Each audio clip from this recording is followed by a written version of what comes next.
Je pense que c'est bon. C'est bon. Donc bonjour à toutes et à tous, bienvenue pour cette table ronde. Je m'appelle Johanna Rove-Calvi, je suis, la fondatrice du collectif Women in Design. Alors en quelques mots, avant de laisser la main, à Catel et aux membres du panel de ce mois de mars. L'association a été, fondée, en 2021, plutôt sous forme d'un collectif à l'origine, et puis on a commencé à regrouper des bénévoles, des personnes qui avaient envie de faire un projet avec Women in Design, qui se sentaient appartenir au projet. Et puis peu à peu, on a lancé des activités, on a lancé plusieurs activités. Je dirais qu'on a 3 grandes activités aujourd'hui chez Women in Design. La première, donc c'est le programme de rôle modèle, mmh, celui pour lequel on est présente aujourd'hui, et je vais rentrer un peu plus dans les détails après. On a un programme de conférences que j'aime à appeler, un peu notre scène ouverte. Donc, c'est un programme de conférence. On a une conférence par mois, et pendant cette conférence par mois, est-ce que quelqu'un d'autre peut accepter les gens qui rentrent dans la salle, ou je suis la seule à pouvoir le faire? Est-ce que vous pouvez cliquer sur accepter ou pas? Non. Non. OK, ça marche. Donc je vais le faire en même temps. Ah bah voilà Daphné, super. Et donc au niveau des activités, on a, donc le programme de conférence. Donc une conférence par mois, c'est en général, des personnes, alors c'est soit des personnes qui viennent, donner une conférence pour la première fois, c'est pour ça que j'aime bien appeler ça, scène ouverte. Mais on a aussi des personnes qui sont beaucoup plus expérimentées, comme ce mois-ci, on va avoir, Saran Diakité Kaba qui va venir, parler. Voilà, donc c'est soit des personnes qui viennent pour la première fois, soit des personnes qui viennent, voilà, qui sont habituées et qui ont envie de partager un sujet d'expertise avec tout le monde. Ça, c'est le deuxième programme, et ensuite on a un programme qu'on appelle, un programme de co-développement où chaque semaine, donc c'est des programmes qui durent 3 mois. Chaque semaine, en fait, on retrouve, donc on se retrouve à 4, 3-4 personnes. Et en fait, on va se soutenir, se donner des coups de main, se donner des conseils, en fait, sur, l'atteinte d'un objectif, souvent qui est plutôt orienté, stratégie de développement d'un projet entrepreneurial, voilà, quelque chose qu'on a envie d'atteindre, et en fait que finalement tout seul, toute seule, on n'arrive pas. Donc finalement, on se réunit chaque semaine et on utilise, plusieurs méthodologies différentes qui permettent, à la fin finalement d'avoir des gens avec qui on peut parler chaque semaine cet objectif qu'on essaie d'atteindre. Ça peut être, des choses très techniques comme, comment, accroître mon chiffre d'affaires, pour des indépendantes. Ou ça peut être des choses différentes comme, j'ai besoin de repenser la vision, de mon projet, entrepreneurial, ou de mon entreprise, de design, et cetera. Donc voilà, donc ça, ce sont les 3 grands projets qu'on a chez Women in Design. On en mène d'autres. Là, en ce moment, on est en train de travailler sur un projet pour cet été qui s'appellera, a priori, le premier nom, c'est, la maison Women in Design. C'est une sorte de reboot camp, reboot camp, si je mets l'accent, et donc dont le but est de se retrouver pendant 4 jours avec entre 10 et 12 personnes, pour voilà, se travailler à la fois sur des sujets de créativité, d'audace, mais aussi, sur des sujets un peu plus profonds, qui vont être de réalignement entre, ce qu'on fait, au quotidien, et potentiellement la perte de sens, et de se réaligner avec le sens qu'on a envie d'avoir dans nos quotidiens, designers ou praticiens, praticiennes du design, comme, nous aimons à le dire. Donc rapidement, je reviens sur le programme de rôle modèle, et après je laisse la main à Catel. Le programme de rôle modèle, on l'a démarré, l'idée a émergé il y a un peu plus d'1 an maintenant, 1 an et 3 semaines exactement. On a mis un petit peu de temps à le démarrer parce que on a été très, très ambitieuses sur le projet, et on avait envie de mettre en avant non pas une personne ou 2 personnes, mais finalement une cinquantaine de personnes par année, pour faire découvrir des nouveaux profils. Et on a appelé rôle modèle dans le sens où on aimerait faire émerger, des nouvelles personnes inspirantes qui vont pouvoir inspirer, voilà, nous inspirer, toutes et tous dans, ce qu'on a envie de devenir, quel designer on a envie de devenir, ou voilà, peu importe le profil finalement, de venir nous inspirer de profils un peu, riches et différents de ce qu'on peut découvrir. Je vais vous laisser entre les mains de Catel, Catel qui est notre, animatrice. Vous l'aurez aussi remarqué si vous suivez le programme depuis quelque temps, Chaque mois, on change d'animatrice, animateur, c'est ouvert aux hommes aussi, mais on a principalement des femmes qui viennent animer. Et donc, c'est vraiment pareil, si vous êtes en train de suivre cette table ronde aujourd'hui et que vous avez envie d'animer un mois du programme de rôle modèle ou d'animer un live de temps en temps, n'hésitez surtout pas à nous contacter parce qu'on est vraiment dans ce mode très ouverte et on a envie voilà, de donner des opportunités à toute personne qui a envie de participer voilà, en tant que bénévole, animatrice ou autre, à ce programme très collaboratif et très ouvert. Catel, je te laisse la main. Merci beaucoup. Merci du coup aussi parce qu'on est le 27, donc on est pratiquement à la fin du mois. Donc merci et bravo Catel pour l'animation de ce mois, pour les lives que tu as déjà animés avec le panel. Et je vous souhaite de passer un excellent moment avec ce panel et sur le sujet que j'ai découvert moi il y a quelques heures qui m'a l'air passionnant. Merci Johanna. Merci beaucoup. Et merci à vous trois d'être présentes pour cette table ronde. Voilà, on a suivi les interviews de Morgane et de Barbara et Daphné, c'est cette semaine, ce sera jeudi soir. Et merci beaucoup d'être présente. Il en manque une ce soir, c'est Stéphanie Walter, voilà, qui n'a pas pu se joindre à nous. Mais je sais en effet, comme le disait Johanna, que vous avez des sujets passionnants à nous partager. Donc, une de mes premières questions, ce serait de quoi avez-vous envie de parler ce soir lors de la table ronde? À vous de jouer.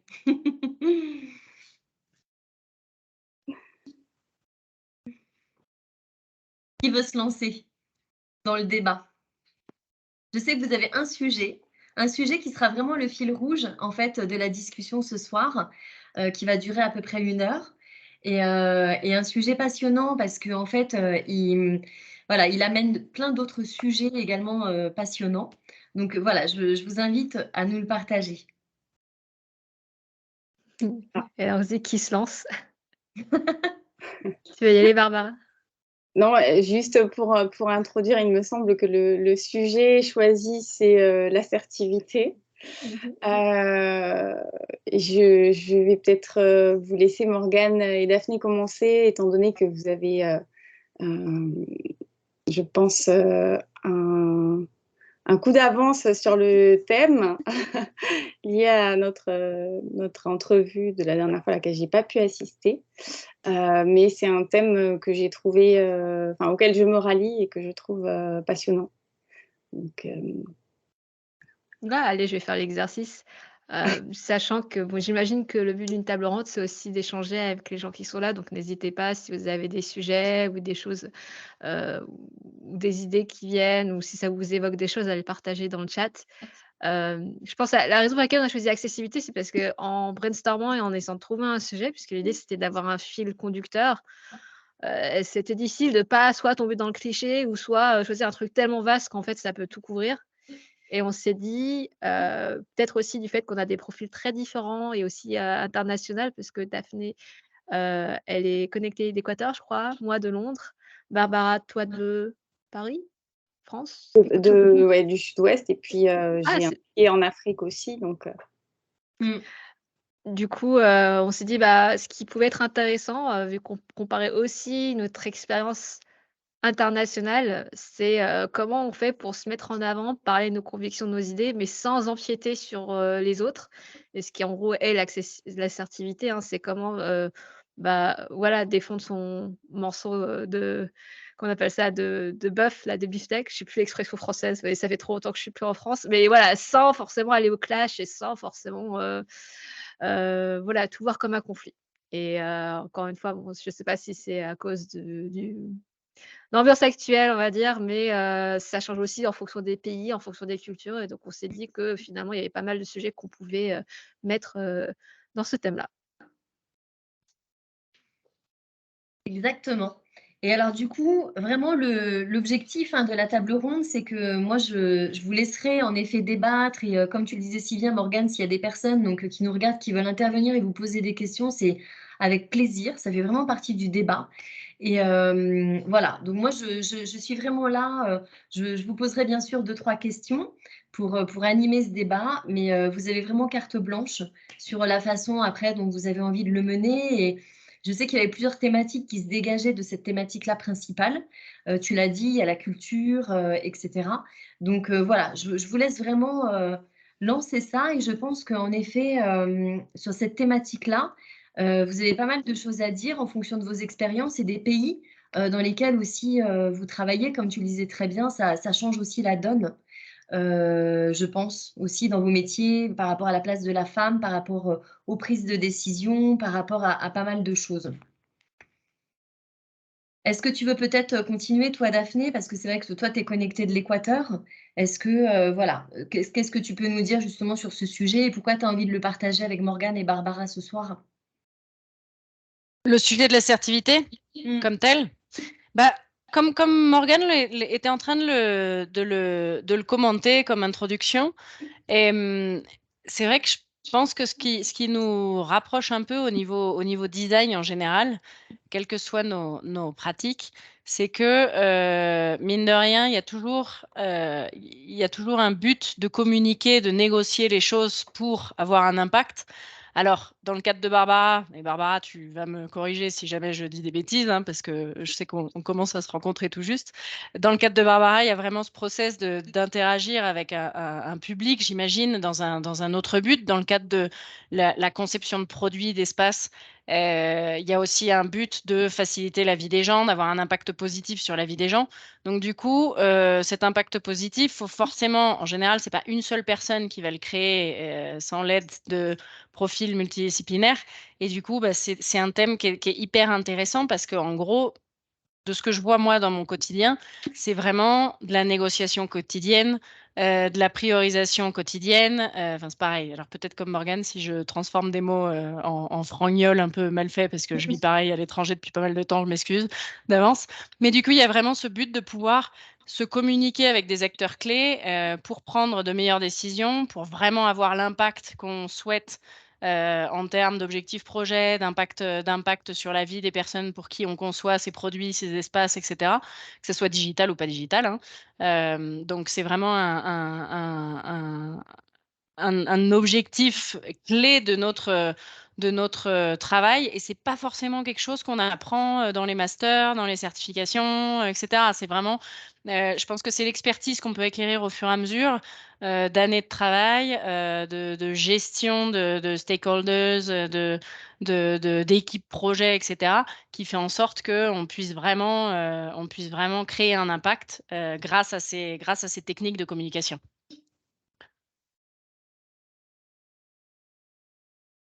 Oui, tout à fait. Et toi, Barbara, c'est vrai que ce qui est intéressant aussi, c'est que toi, tu as un profil qui diffère encore un petit peu du profil de Morgane et de Daphné, parce qu'en plus du côté design, en fait, tu as aussi ce côté artistique. Mais voilà, comment tu pourrais amener, toi, les choses par rapport à ce sujet-là? Qu'est-ce que tu as envie d'en dire?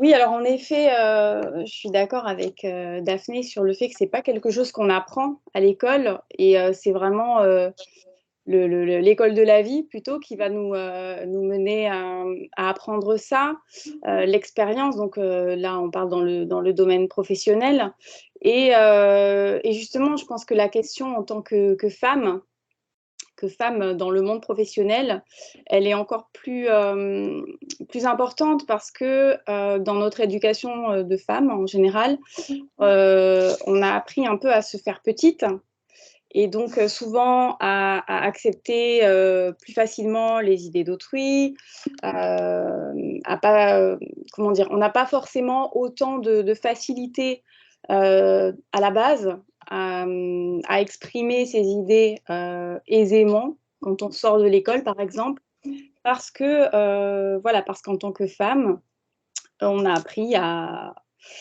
laisser la place au plus fort que soi. Et donc, c'est quelque chose qui n'est pas évident. Donc, évidemment, avec l'expérience, c'est quelque chose que l'on apprend. Je pense dans les années d'expérience aussi, le fait de s'asseoir professionnellement, d'acquérir une légitimité, ça aide. Donc, c'est quelque chose qu'on va construire au fur et à mesure. Et je pense quand même que on a cette intelligence émotionnelle aussi à faire passer les choses en douceur, souvent. Donc, la question, c'est trouver l'équilibre. Voilà, comment, en fait, pouvoir affirmer ses idées et en même temps ne pas se faire écraser. Parce que c'est souvent ça le problème, enfin, en tout cas dans mon expérience ou dans l'expérience d'amis ou de consoeurs, ce que j'ai retenu souvent, c'est ça, c'est le problème voilà, de pouvoir faire autorité tout en étant à l'écoute, évidemment, puisqu'on est dans la construction de projets où il est fondamental d'être dans l'écoute. Donc après, moi, en effet, dans ma pratique du design qui s'étend maintenant à une activité artistique, cette affirmation de soi dans un mode serein, elle est au cœur de la pratique puisqu'il s'agit de faire passer des idées et des valeurs et souvent aussi dans le cadre de médiation de faire passer cela auprès de différents types de publics. Donc là, on est encore dans un schéma différent que le schéma entrepreneurial où on va avoir un client ou des clients en face. Là, ça s'étend souvent à un plus grand nombre aussi. Donc c'est un exercice, en effet, qui fait partie de nos quotidiens. Et je ne sais pas, Morgane, tu auras peut-être dans ton expérience aussi quelque chose donc, voilà, comment est-ce que toi, tu le vis dans ton expérience au quotidien? Tous les jours. Voilà, c'est ça. En plus, même sans mentir, juste avant, la table ronde, j'ai appelé, quelqu'un dans l'équipe qui avait un problème justement, où son projet, en fait, lui demandait de faire plein de variations, du même sujet, juste pour voir. Alors comment énerver un designer? Bah, vas-y, fais, 5 variations et je prendrai ce que je préfère moi. Ah Et oui, c'est pas comme ça qu'on travaille. Alors évidemment, elle a senti que c'était pas bon, donc c'est pour ça qu'elle m'a appelée pour me demander conseil, comment répondre. Parce que si tu dis: «Non, je ferai pas», c'est pas très constructif non plus. Des fois, j'ai l'impression qu'il y a des gens qui vont direct au clash parce que peut-être la personne, elle sait pas que ça se fait pas, que c'est pas comme ça qu'on travaille. Et surtout si alors elle a eu comme l'intuition de se dire: «Si j'accepte une fois, ça va être comme ça qu'on va tout le temps travailler». Donc dès que je vais travailler sur une nouvelle demande de leur part, ils vont me demander de faire 5 variations et à chaque fois, ça va être du coup, en l'esprit, shopping. Je prends ce: «Ah, j'aime bien ce bout-là, bah et si je mixe avec ça?» Et c'est pas du tout comme ça qu'on travaille. Donc hem et je pense que la raison pour laquelle elle m'a appelée, c'est pas pour que moi j'intervienne en disant: «C'est pas comme ça qu'on travaille, il faut suivre la méthodologie», parce que, bah, il y a rien de mieux pour, braquer les gens, mais c'est comment expliquer que c'est pas comme ça qu'on travaille. Et donc on réfléchissait et je lui disais: «Bah, voilà, peut-être que tu peux leur expliquer», déjà demander pourquoi en fait ils veulent autant de variations, et en faisant un peu le brainstorming avec elle, c'est qu'a priori, il y aurait quelqu'un qui a dit qu'il était pas sûr. Très bien, bah, appelons la personne. Mettons-nous d'accord déjà sur les pour et contre de la version actuelle et si, la personne a des doutes, on en discute et s'il se trouve qu'effectivement, son idée est meilleure et bien, pourquoi pas ensuite la prototyper et la tester, mais c'est pas, j'en fais 5 et puis, bah, décider. Et en fait, ce que je lui disais, c'est, bah, tu vois, si tu dis oui, alors en anglais, c'est la commodification des choses, c'est-à-dire que tu te transformes en ressource et c'est pas comme ça que tu veux travailler avec les gens. Mais voilà, comment tu l'expliques sans braquer les gens, sans, faire en sorte que les gens se disent: «Ah, elle veut pas travailler celle-là», et qu'ils t'apprennent à te faire confiance, en fait. Et donc c'est tout ce qu'on faisait, beh, juste avant, en fait, la table ronde. Et pour le coup, vous avez bien raison, je pense que c'est le truc qu'on n'apprend pas à l'école, quoi. S'il y a quelque chose, alors je sais pas à quel point ce sera vrai pour vous, j'aime bien blaguer là-dessus, mais en fait à l'école, foncièrement, c'est une expérience très solo, où en fait on est devant une feuille, on écrit des trucs, pour les examens et tout. Et des fois, en fait, quand, on arrive un peu plus tard, on commence à faire des projets de groupe qui se passent pas bien. Et là, on se dit: «On s'en fout, m'en fiche, bientôt je serai dans le monde du travail, donc je les reverrai plus jamais ces idiots». Et alors, je sais pas vous, mais moi, à l'époque, ce que j'avais pas compris, c'est que le reste de ma vie professionnelle, c'est des projets de groupe. Et alors, je me souviens vraiment de me dire: «Ouais, de toute façon, je m'en fous bientôt, je passe à autre chose. Non, non, non, c'est ça la vie, quoi. Mais enfin, c'est dommage d'arriver aussi tard dans le cursus éducationnel pour se rendre compte que c'est comme ça qu'il faut qu'on apprenne à travailler ensemble, quoi. Si quelqu'un veut partager une anecdote aussi, pour que ce soit pas que moi qui raconte ma vie, je suis preneuse. Non, alors moi, en vous écoutant, justement, je repensais un peu quand on a... alors, par exemple, en fait, quand je suis arrivée en Équateur, il y a presque 9 ans, le design d'expérience n'existait pas. Et donc, on parle, alors voilà, Daphné arrive, super, on parle de l'UX, les gens te regardent avec des yeux, mais de quoi elle parle? Donc, justement, il y avait vraiment ce grand challenge d'éduquer, d'enseigner, de partager un peu les connaissances basiques sur de quoi il s'agit, la conception centrée humain, etc. Et du coup, c'était vraiment enfin, pour arriver parce que c'est un change management qui est super fort, parce que du coup, enfin, je suis arrivée, il n'y avait pas je sais pas, je suis partie de France, j'étais avec UXPA, et je suis arrivée en Équateur, je me suis dit, ah bah, je vais me mettre avec la première communauté de design pour commencer à connaître des gens, parce que je connaissais personne non plus ici. Et puis en fait, bah, il a fallu créer cette communauté, mais pour créer cette communauté, il faut que les gens comprennent de quoi il s'agit, l'impact que ça peut avoir, etc. Donc du coup, c'est vraiment à travers de petits workshops, de conférences gratuites, etc., que bah, on a réussi, on était une dizaine de personnes, à connecter un peu une communauté. Aujourd'hui, on a réussi à créer une communauté de plus de 500 personnes, 9 ans après. Donc, du coup, il y avait vraiment ce partage des connaissances dans la socialisation, l'évangélisation, l'éducation, pour garantir, pareil, le partage d'outils, etc., concrets que les gens puissent appliquer dans ces projets pour commencer à avoir un peu cette influence au niveau gestion de projet en Équateur. Et après, suite à ça, en fait, là, depuis 4 ans, je suis rentrée donc dans la plus grosse banque du pays. Et c'est pareil, on a eu l'opportunité de pouvoir commencer avec 3 petits projets pilotes. Mais dans chaque réunion de projet, toutes les semaines, on avait une review projet. Dans chaque réunion de projet, il fallait toujours, alors, à une grosse banque équatorienne, un pays qui n'est pas du tout orienté ou centré humain, à cette époque-là, il fallait à chaque fois justifier et pourquoi des entretiens quali et pourquoi de la data quali dans des projets. On était habitué à avoir des Excel, des études de marché ou des choses comme ça.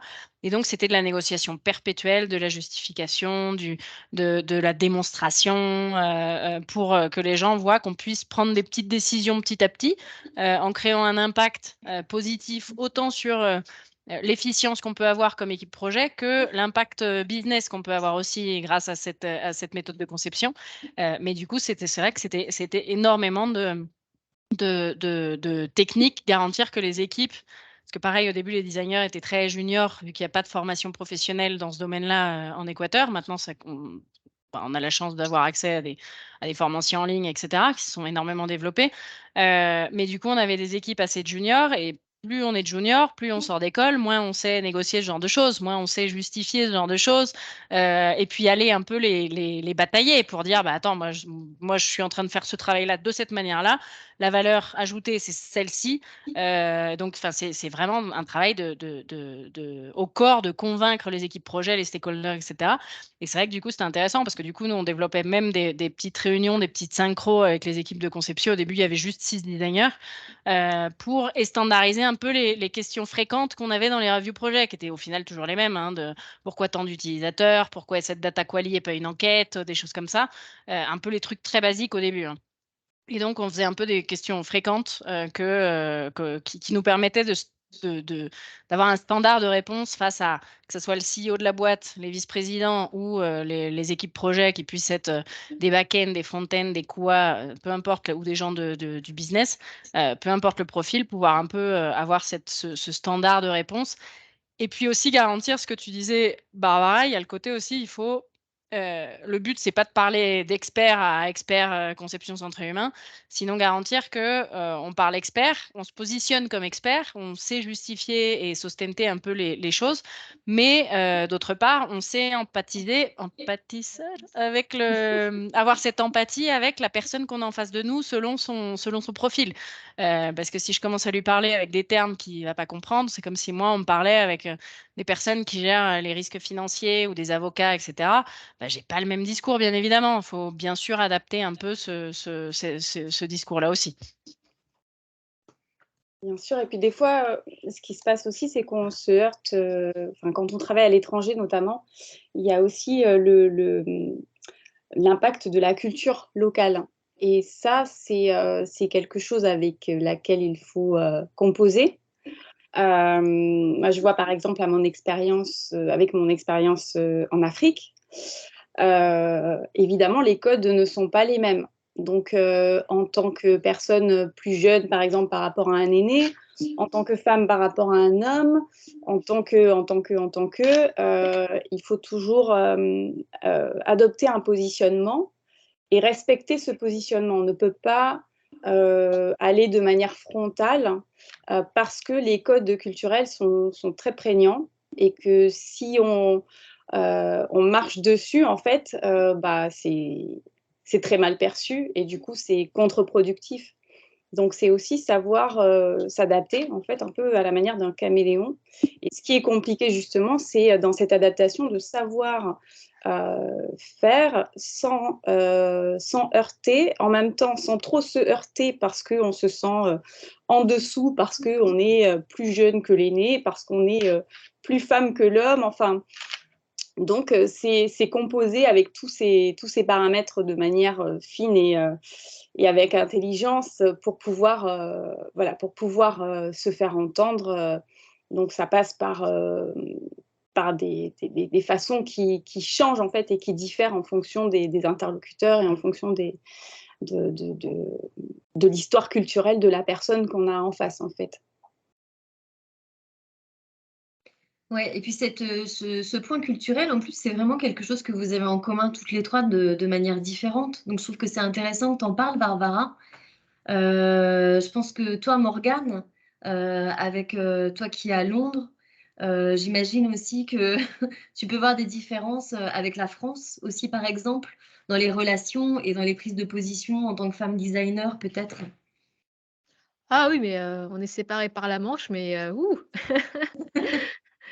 J'ai déjà vu des meetings tourner très mal parce que les gens s'exprimaient pas exactement de la même manière entre, des Français et des Anglais et rien que juste je comprenais les points de vue des uns et des autres, mais la façon dont c'était amené, ça allait pas, quoi.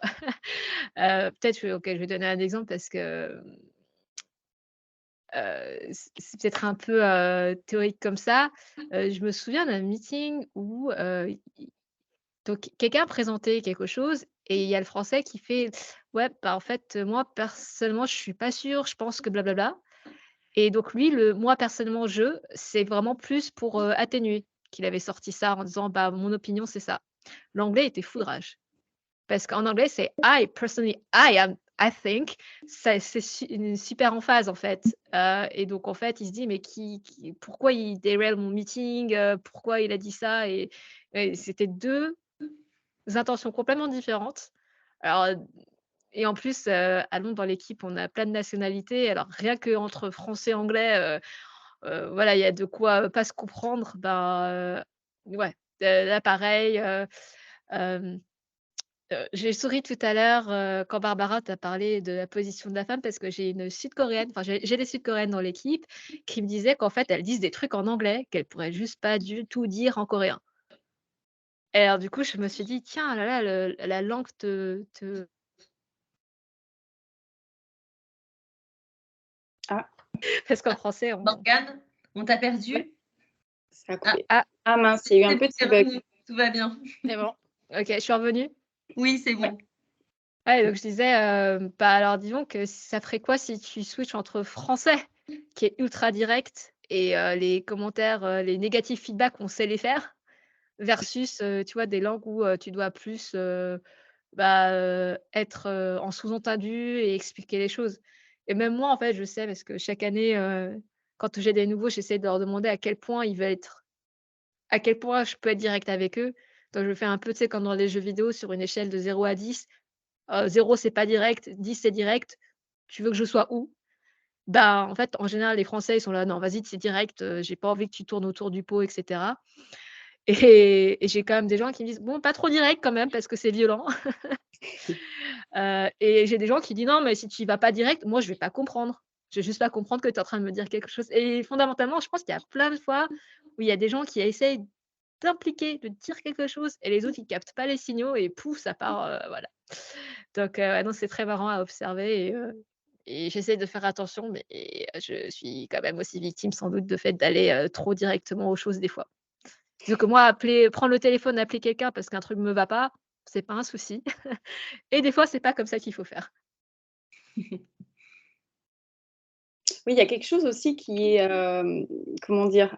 Qui est, insidieux des fois, c'est que dans un mécanisme de groupe, que ce soit d'équipe ou que ce soit, enfin une équipe qui travaille dans la même entreprise ou bien un groupe formé, une équipe pour un projet donné, c'est que, très vite en fait, chacun, de par sa personnalité, va prendre une posture et finalement chacun s'enferme dans son propre rôle. Donc quand il y a, dans un groupe une mécanique avec, oui, tel c'est celui qui dit les choses, tel c'est, la timide, tel c'est très compliqué, d'en sortir et c'est pour ça que d'entrée en fait, la difficulté c'est de savoir bien se positionner, dans le groupe, alors quel qu'il soit pour, quel que soit le projet, afin de justement ne pas prendre un mauvais rôle qui va, justement nuire après à nos prises de parole, nos prises de position, parce qu'on se sentira,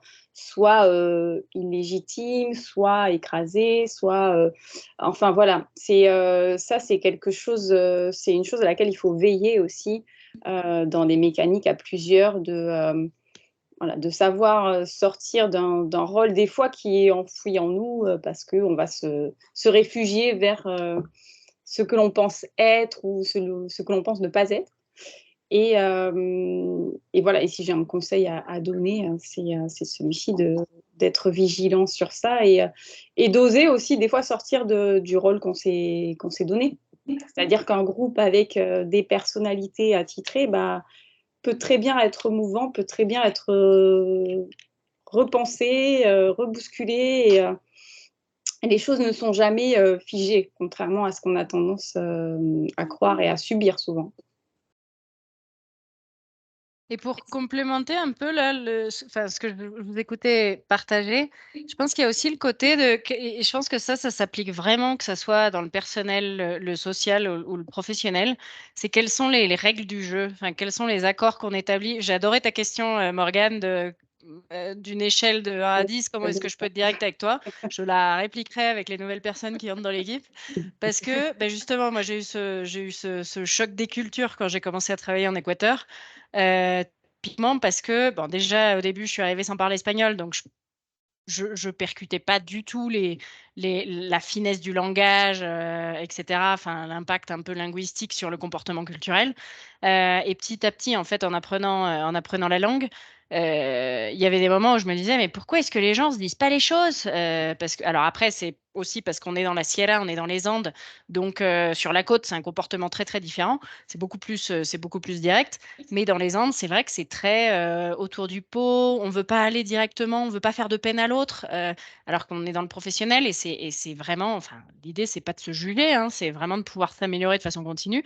Mais du coup, il y a vraiment ce standard de quelles sont les règles du jeu qu'on a quand on commence à interagir avec certaines personnes.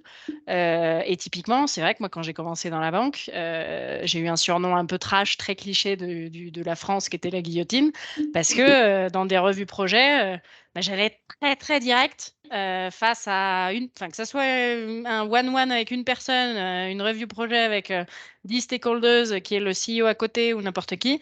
J'allais direct, au point que je voulais toucher. Et c'était pas du tout pour attaquer les personnes, mais c'est vrai que dans la culture équatorienne, vu que les règles du jeu et la culture de la banque comme telle, de l'organisation, n'étaient pas encore très matures sur ce genre de gestion de feedback dans les projets, bah, ça a choqué énormément les premiers mois. Alors après, du coup, on a développé tout un module où on a formé toutes les équipes à comment se donner du feedback avec des guidelines très précis, de ne pas prendre les choses personnelles, etc.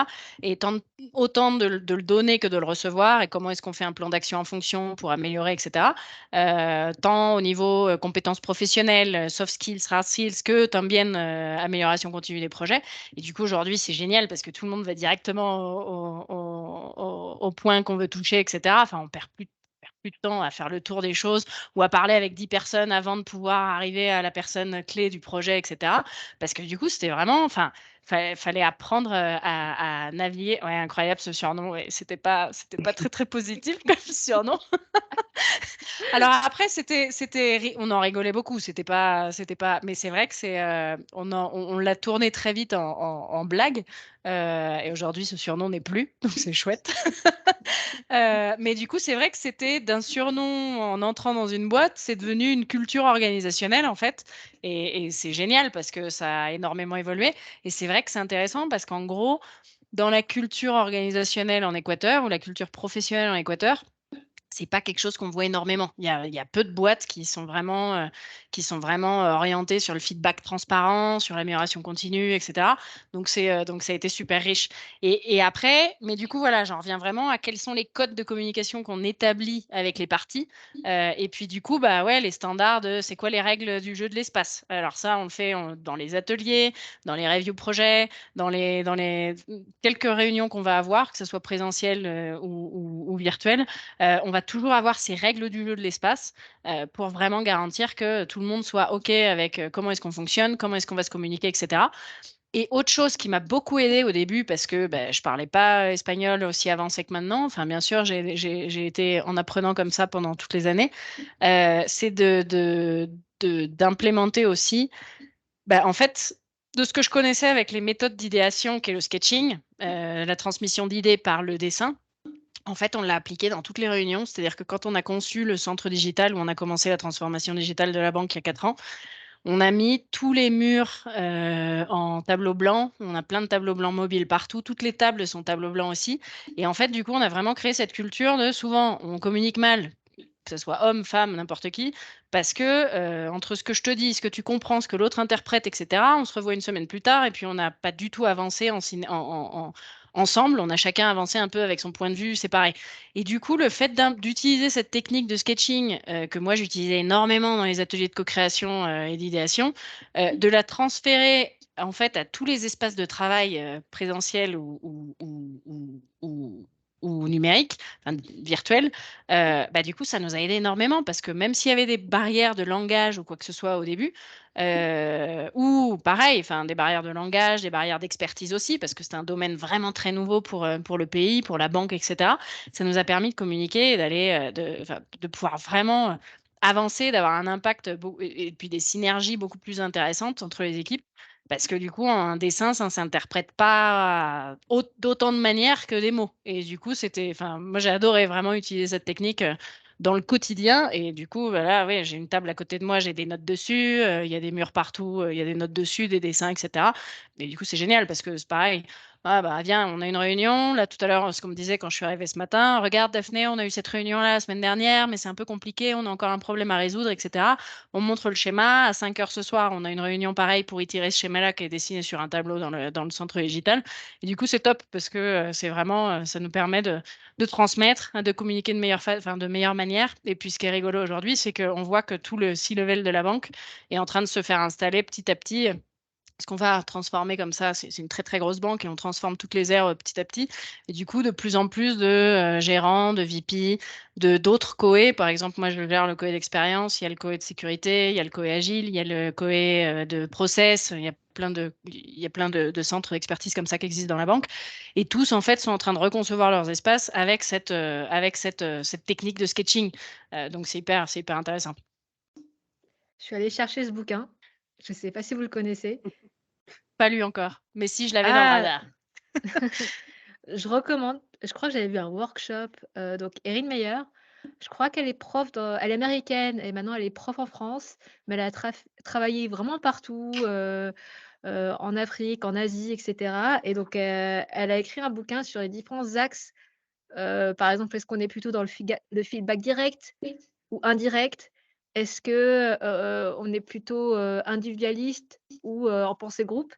Et heu et elle arrive enfin, c'est vraiment pas mal parce que c'est très facile de tomber dans de gros clichés quand on est dans ce sujet-là, mais elle arrive vraiment à bien cartographier, et encore une fois, hein, c'est des mécaniques et les gens à l'intérieur évoluent, des cultures ont leur propre spécificité, mais grosso modo alors par exemple Alors moi, j'avais pas la guillotine comme surnom, mais je sais que,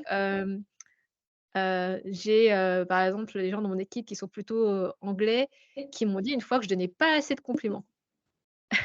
Et après, j'ai rigolé parce que c'est vrai qu'en France, tu sais, si tu dis: «Ah, c'est amazing, c'est génial», c'est très suspicieux. Tu te dis: «Qu'est-ce qui se passe? Il va me demander quelque chose». Donc on donne vraiment pas on n'a pas la culture du compliment en France.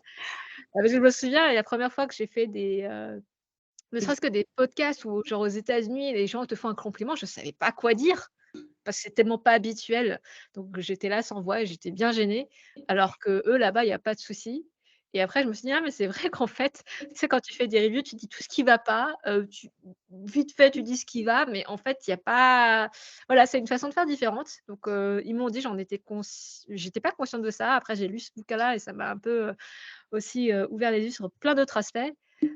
Où je donne juste un exemple, le rapport à l'autorité. J'ai quelqu'un dans l'équipe, il est chinois et à chaque fois je lui dis: «Beh, tu peux me tenir au courant, juste pour que je puisse savoir sur ce quoi tu travailles et si jamais, ce que j'ai dit tu vois, est-ce que tu as bien intégré le fait, je sais pas, que j'ai donné un avis sur quelque chose?»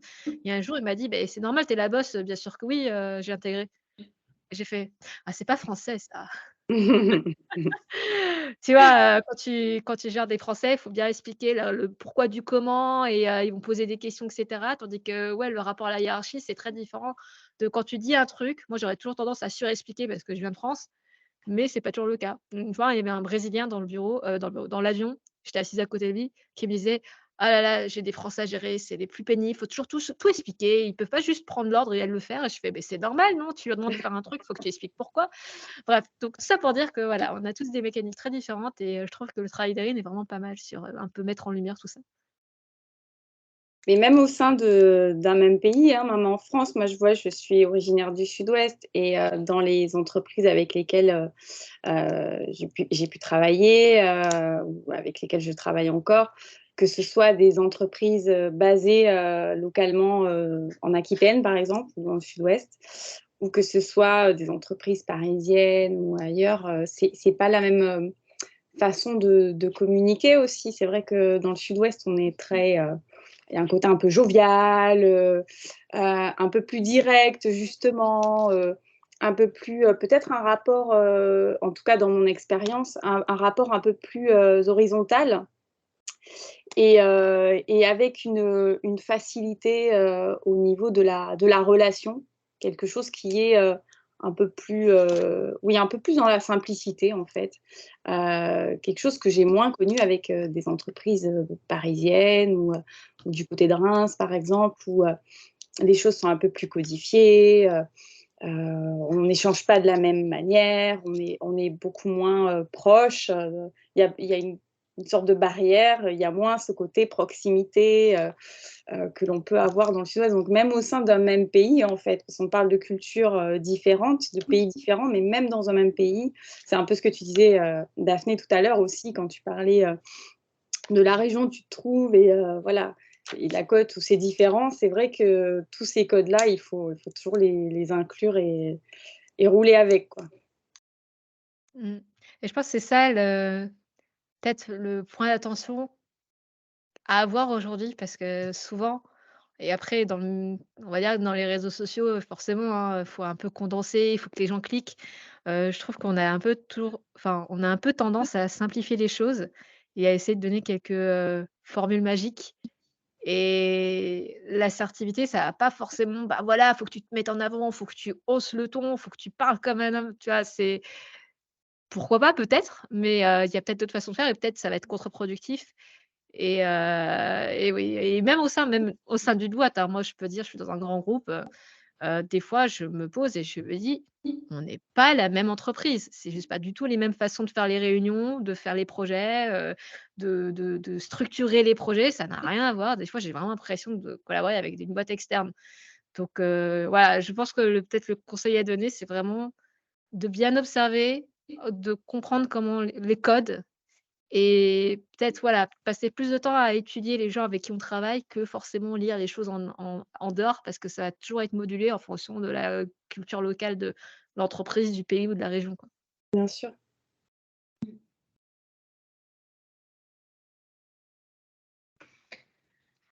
là, c'est vrai que c'était intéressant parce que de voir un petit peu le rapport à la hiérarchie. Moi, j'ai beaucoup aimé ce que vous avez dit. J'avais une petite question moi, pour toi, Daphné. Tu as parlé à un moment donné de jeux, je ne sais plus comment tu as cité ça, de jeux d'espace. Ça te parle ou pas ça? Tu as parlé de l'espace en fait Jeu dans, d'espace. dans ton discours, dans le positionnement, tu vois, dans la manière de pouvoir communiquer, d'instaurer une communication un peu plus fluide, les uns avec les autres, dans les équipes, etc. À un moment donné, tu as parlé de l'espace. C'était aujourd'hui? Ouais, le rôle de Oui, chacun. je pense quand tu parlais C'était la des conception paperboards de... partout, Ouais, d'accord. je pense Ouais, que c'est ouais. à ça que tu fais D'accord, référence, cette Catel. notion d'espace, en fait, ok, je voulais t'interroger dessus et revenir dessus. Je me suis dit, tiens, ça c'est intéressant. J'aimerais bien creuser et voir exactement de quoi elle parle quand elle parle de cette notion d'espace, en fait. Alors, en fait, il y avait vraiment le fait de créer. Alors, avant le Covid, c'est vrai qu'on était une banque très traditionnelle, pas du tout de travail à distance. Alors maintenant, c'est génial parce que c'est vrai que j'ai la chance de pouvoir passer un mois en France si je peux, alors qu'avant, c'était pas du tout possible pour télétravailler, par exemple. Mais du coup, avant le Covid, on était vraiment dans une banque très présentielle. Tout le travail sur place, etc. Et en fait, quand on a commencé à créer l'espace de travail pour la transformation digitale, on a justement fait des espaces. Alors avant, c'était tout très fermé, chacun son bureau, le petit chef, etc. Et après, du coup, on a cassé tout ça. On a fait des salles très ouvertes, alors avec les défauts aussi qu'a l'open space, etc. Et tout n'est pas merveilleux non plus. Mais ensuite, avec des salles de co-création, etc. Mais c'est vrai que c'était un énorme changement pour l'organisation. Enfin, les gens montaient au PISO, enfin, à l'étage 10 où il y a tout le centre digital et étaient là, oh waouh! Qu'est-ce qui s'est passé dans cet étage-là? Ça n'avait plus rien à voir avec un autre étage. On pouvait dessiner partout. Il y avait des journées de clienté accrochées partout sur les murs. Il y avait toujours des ateliers d'idéation dans tous les coins, etc. De la co-création partout, etc. Donc, c'est vrai que c'était assez chouette. Mais c'est vrai qu'en fait, cette création d'espace sans créer les règles et les règles du jeu un peu et la culture comme telle de l'organisation ou des équipes, faut créer en fait les valeurs d'équipe, les règles du jeu de l'équipe, aussi les règles de communication de cette équipe produit avec ses stakeholders. Et puis du coup, il faut aussi éduquer les stakeholders clés aux règles du jeu de l'équipe. Parce que si un stakeholder vient de super traditionnel, etc., au début, on a eu des gros chocs culturels. Parce que justement, enfin, c'était le grand chef qui disait bah non, mais moi je ne suis pas d'accord, je veux que la solution soit ça. Un peu comme ce que Morgane disait tu veux me faire 5 versions et puis je choisis la meilleure.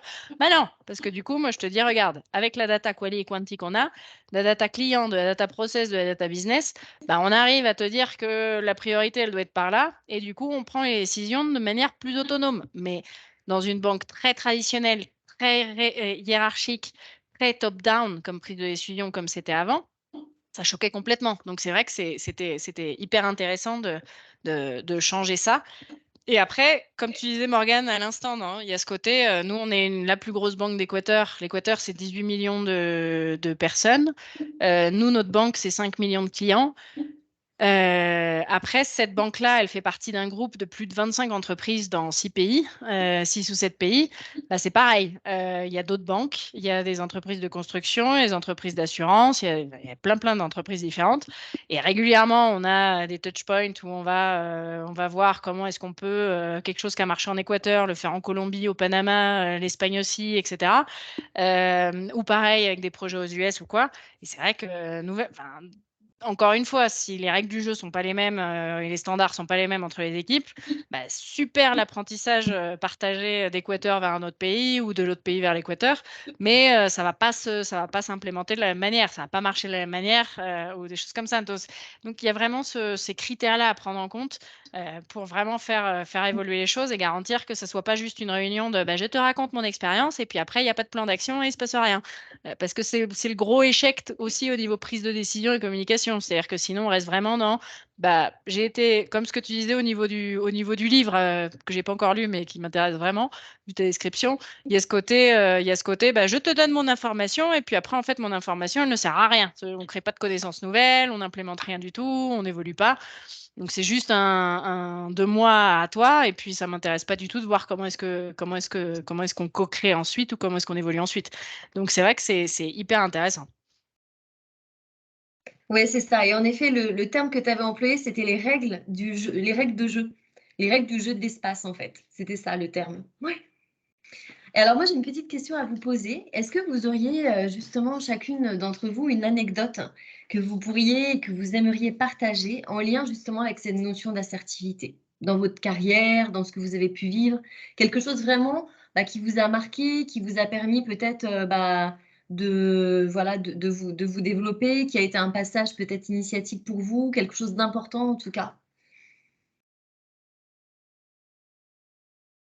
Différent de l'interview?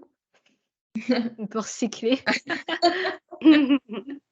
Si tu n'en as pas d'autres, Morgane, je t'autorise à recycler. Ah mais attends, j'ai quand même dû faire des trucs dans ma vie, je vais en trouver une.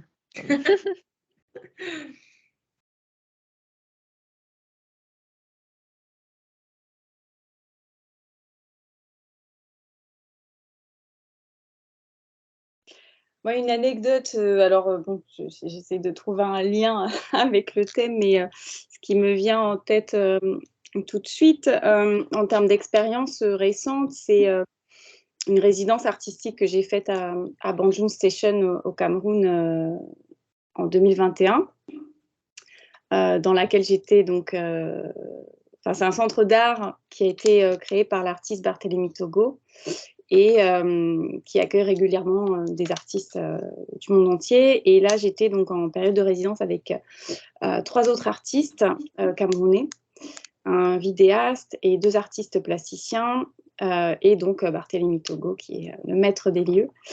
Et justement, dans ces 6 semaines de résidence, ce qui a été extrêmement enrichissant, c'est de pouvoir côtoyer des personnes qui, quand je suis arrivée, étaient pour moi des étrangers, les côtoyer pendant 6 semaines, apprendre à les connaître et apprendre justement de leurs récits, de leurs histoires, en fait, se nourrir de ça, se nourrir de leurs expériences, de leur histoire de vie, de leur chemin de vie, de leur pratique en tant qu'artiste, en tant que cinéaste, d'apprendre de ce qu'ils avaient fait. Et ça a été d'une richesse immense. Donc, ce que j'ai envie de dire par rapport à ce thème de l'assertivité, c'est que ça fonctionne en ayant vraiment une connaissance des autres, en fait. Et ce qui est important dans toute relation humaine, c'est de vraiment avoir cette curiosité, de nourrir cette curiosité pour les autres. Moi, c'est quelque chose que je mets vraiment au centre de ma pratique, notamment quand je délivre des workshops. C'est d'essayer de travailler sur cette curiosité à l'égard des autres, dans l'apprentissage de ce que l'autre peut m'apporter. En quoi est-ce qu'il est différent, en quoi est-ce qu'il est semblable et comment est-ce que nos différences nous unissent, comment est-ce que nos différences nous enrichissent mutuellement. Donc c'est vrai que voilà, par rapport à tout ce qu'on a dit et ces problématiques interpersonnelles et relationnelles, je pense que c'est un point vraiment fondamental d'apprendre à connaître les autres, à les connaître dans leurs différences, dans leurs fragilités aussi. Et ça permet vraiment de construire des relations de grande qualité. Merci Barbara. Je vais peut-être enchaîner du coup sur le fait de construire avec les autres. Du coup, j'ai trouvé une anecdote. Hem et pour le coup, j'en ai beaucoup appris en fait. C'était un jour en café, au bureau. J'avais quelqu'un dans l'équipe qui disait qu'elle avait du mal parce qu'elle travaillait sur un projet international et à chaque fois qu'elle voulait s'exprimer, on lui coupait la parole. Donc moi forcément, ce serait moi avec, mon éducation française, «C'est qui cette personne? Je vais l'appeler, je vais appeler son manager, je vais lui envoyer un message» et cetera. Mais il se trouve qu'en fait dans le café, parce que dans l'équipe j'ai plein de nationalités, j'ai un Britannique, un Anglais, qui lui a fait vraiment le cursus, on va dire, l'école anglaise. C'est-à-dire, Et d'ailleurs, en fait, en cours, je me suis rendu compte qu'ils ont des cours de rhétorique. J'ai trouvé ça formidable. Je me suis dit: «Tiens, c'est marrant, nous, à l'école, on nous apprend pas à nous exprimer». Ça doit expliquer certaines choses. Mais du coup, voilà, il est issu de ce milieu-là, où en fait, voilà, quand je pense à l'assertivité, c'est voilà, comment se imposer imposer, défendre ce que tu veux, sans en fait agresser la personne. Parce que moi quand j'entendais ça, ça m'énervait parce qu'en plus c'est quelqu'un dans l'équipe qui travaille, si c'est pour, se faire couper la parole, bah, pourquoi on travaille avec eux, quoi? Et lui en fait, il a dit: du coup en fait on brainstormait ensemble et du coup lui il a dit: «Bah, écoute la prochaine fois, pourquoi tu essaierais pas de dire», du coup en anglais c'est «Do you mind if I finish?» C'est, bah: «Est-ce que je peux finir?» Mais, je sais pas comment dire en anglais, c'est vraiment une formulation très britannique, je crois, et en fait ça marchait. C'est-à-dire que le meeting suivant, le gars lui a coupé la parole. Elle l'a dit une fois et la deuxième fois, c'était trop visible en fait qu'il coupait la parole. Donc en fait, elle a vraiment pu enfin, bah, aller au bout de ce qu'elle voulait dire ou et cetera. Et donc je me suis dit en fait, c'est vrai que des fois on a peut-être tendance à trop être, dans notre bulle aussi. Faut pas hésiter à voilà, si on a la chance, on va être dans soit dans des équipes ou des groupes d'amis qui peuvent apporter d'autres points de vue, ben, potentiellement, je trouve que sa façon, de se résoudre le problème est plus élégante que moi d'aller directement appeler la personne au final. Je me suis dit: «Tiens, la prochaine fois, si quelqu'un me laisse pas finir, j'utiliserai ça». Mais voilà, donc ça fait partie, voilà, se trouver des alliés un peu, partout et les bonnes idées, ça vient vraiment de partout, quoi. Mmh. Merci beaucoup, Morgane. Et Morgane, un peu par rapport à ce que tu viens de commenter, moi j'ai eu comme ça, en fait, il y a 4 ans, du coup, on commençait juste avec le design UX dans la banque. Et en fait, il y a 2 ans, on me dit, bon, Daphné, quelle serait la vision un peu pour aller à plus grande échelle? On avait fait, première année, on avait fait presque 15 projets qui donnaient des super résultats. On a consolidé sur la deuxième année. Et puis la troisième année, on me dit, bon, bah, comment est-ce qu'on évolue après au travers de toute l'organisation? Comment est-ce qu'on va vraiment à grande échelle pour escaler tout ça, quoi. Et du coup, je propose une vision stratégique du design à grande échelle pour aller jusqu'à de l'innovation. Aujourd'hui, on est vraiment dans de la digitalisation encore, hein. On repense les choses profondément, mais on n'est pas encore, on n'a pas beaucoup d'innovation comme telle. Et donc, on me passe à un poste un peu plus haut niveau pour avoir aussi toute la partie, pas seulement design d'expérience, mais aussi toute la partie changement culturel, centre humain, et la partie inside client. Donc, il y a énormément de data, expérience client, expérience collaborateur, etc., pour prioriser toute la stratégie de l'organisation. Et en fait, je commence à prendre le poste. Et du coup, j'arrive dans des strates un peu plus élevées. Et pareil, nouvelles techniques de communication, d'autres personnes clés à faire bouger, etc. Parce que c'est pas les mêmes prises de décision, c'est un autre niveau stratégique. Et en fait, il y a vraiment eu ce côté où j'ai eu un syndrome d'imposteur complet vis-à-vis de Daphné française en Équateur, en me disant, mais attendez, là, au niveau de la langue, je suis pas certaine que les gens me comprennent en réunion, en fait. Et j'avais vraiment ces gros doutes centrés sur moi, en me disant, mais j'ai l'impression que je sors des réunions, alors que tout allait très bien depuis 2 ans, etc. Mais j'étais dans une zone de confort, parce que c'était vraiment ce que je faisais tout le temps, depuis des années. Mais c'est vrai que du coup, je me suis retrouvée un peu catapultée là dans d'autres strates, et je me suis dit, mais en fait, j'ai l'impression qu'il y a des fois, les gens ne me comprennent pas. Ou alors, on propose des idées avec les équipes, et puis en fait, ça va être repris des mois plus tard, ou ça va être, ça va pas forcément être exécuté tout de suite, etc. Ou ça va ressortir dans une réunion par une autre personne, etc. Et en fait, du coup, j'en ai parlé à mon chef, pareil, à l'époque, qui m'a dit, mais Daphné, cette perception, c'est la tienne. Et c'est vrai qu'en fait, c'était vraiment moi qui avais cette perception-là. Et pareil, du coup, il m'a dit, écoute, dans chaque réunion où tu as ce doute-là, justement, utilise une petite question. Est-ce que tout le monde a compris? Est-ce qu'on est clair sur les prochains points et les prochains, comment on dit, les entregables, ce qu'on va produire pour la prochaine réunion ou le prochain projet, etc. Et le fait de pouvoir en fait fermer un peu les espaces avec ce genre de questions, à chaque fois on arrivait avec les points clés, etc., les responsables clés, etc. Et du coup, ça m'a facilité la vie. C'était un détail basique, mais c'est vrai que j'ai eu j'ai eu cet énorme doute personnel au moment de gérer beaucoup plus d'acteurs en fait au niveau de l'organisation. Et c'est un petit détail de gestion de réunion, mais ça m'a vraiment beaucoup aidé. Merci beaucoup, Daphné, pour ton partage. On arrive bientôt à la fin de cette table ronde. C'est vrai que le temps passe vraiment vite. Est-ce qu'il y a des choses par rapport au sujet d'aujourd'hui, voilà, que vous avez envie de rajouter, des choses qui vous passent par la tête, qu'on n'aurait peut-être pas encore évoquées et qui vous semblent importantes à partager aujourd'hui?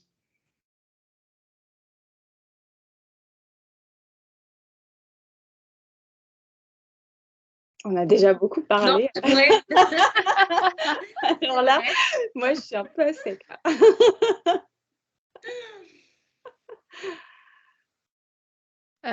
Ouais, pareil, peut-être pour resserrer le sujet sur la conception, donc je pense, le bouquin est plus conception, enfin, c'est plus centré conception numérique. Hem, alors je l'ai pas lu, mais j'en entends vraiment beaucoup de bien et donc je le recommande à chaque fois que quelqu'un me demande un bouquin là-dessus.